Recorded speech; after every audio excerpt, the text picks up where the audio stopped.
Hi friends, last వీడియోలో అయితే చెప్పాను కదా కందగడ్డలు తెచ్చుకున్నామని చెప్పేసి.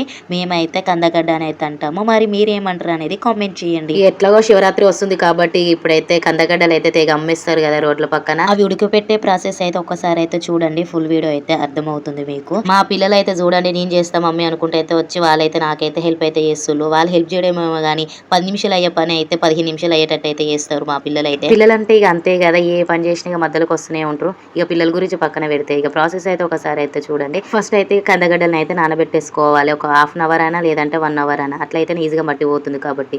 తర్వాతకి అయితే దానిపైన ఉన్న మట్టి అంతా నీట్గా అయితే కడుక్కోవాలి. కనీసం ఒక 5-6 సార్లు అయినా కడుక్కోవాలి, అట్లయితేనే మట్టి పోతుంది కాబట్టి. పర్లేదు, మేము తెచ్చుకున్న వాటికి అయితే ఎక్కువ అయితే మట్టి అయితే లేదు. కొన్నిటికి అయితే మట్టి చాలా ఉంటుంది కదా, అప్పుడైతే కనీసం ఒక 1 అవర్ అయినా నానబెట్టేసుకోవాలి. ఇప్పుడైతే ఇక నీట్గా కడుక్కున్న తర్వాతకి అయితే అటు సైడ్ ఇటు సైడ్ చివర్లను అయితే కొంచెం కొంచెం అయితే కట్ చేసుకోండి.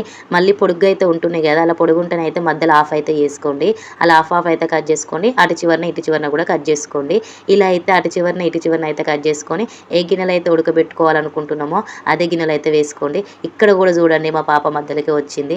ఏది చేసినా మధ్యలోకి వస్తూనే ఉంటుంది. ఇక అందులో అయితే కొంచెం ఆయిల్ అయితే పోసుకోవాలి. ఈ ఆయిల్ పోసుకున్న టైంలో కూడా మా పాప వచ్చి మరి ఆయిల్ అయితే పోసింది, నేను పోస్తా అని చెప్పేసి. ఆయిల్ అయితే పోసుకున్నాక అయితే ఆ గిన్నెని అయితే గ్యాస్ పైన అయితే పెట్టేసుకోండి. అలాగే దానిపైన అయితే మూత పెట్టేసి దాంట్లో కొన్ని వాటర్ అయితే పోసుకోండి. ఎసరు మీదనే ఉడకబెట్టుకోవాలి. అలాగే అందులో నేనైతే సాల్ట్ అయితే వేయలేదు, ఓన్లీ ఆయిల్ మాత్రమే పోస్తాను. కావాలంటే మీరు సాల్ట్ కూడా వేసుకోవచ్చు. సాల్ట్ వేయడం వల్ల ఏంటంటే స్వీట్ని అనేది తగ్గిస్తుంది. అందుకోసమే నేను ఎప్పుడు ఉడకబెట్టిన సాల్ట్ మాత్రం వేయను, ఓన్లీ ఆయిల్ పోస్తాను. దానిపైన మూత పెట్టి ఆవిరైతే పెట్టేస్తాను, ఆవిరితో ఉడకబెడతాను. అలా అయితే చాలా టేస్ట్ ఉంటుంది, తీయగానే ఉంటుంది. మా అమ్మ అయితే ప్రతిసారి ఇలాగే ఉడకబెట్టేది, అందుకోసమే నేను కూడా చూసి నేర్చుకొని ఇలాగే ఉడకబెడుతున్నా. ఇలా అయితే చాలా స్వీట్గా ఉంటుంది, బాగుంటుంది. కొంతమంది అయితే వాటర్ పోసి ఉప్పేసి అయితే ఉడకబెడతారు, అలా అయితే నాకైతే నచ్చదు. మీరైతే ఎలా ఉడకబెడతారు అనేది కామెంట్ చేయండి. Thank you for watching.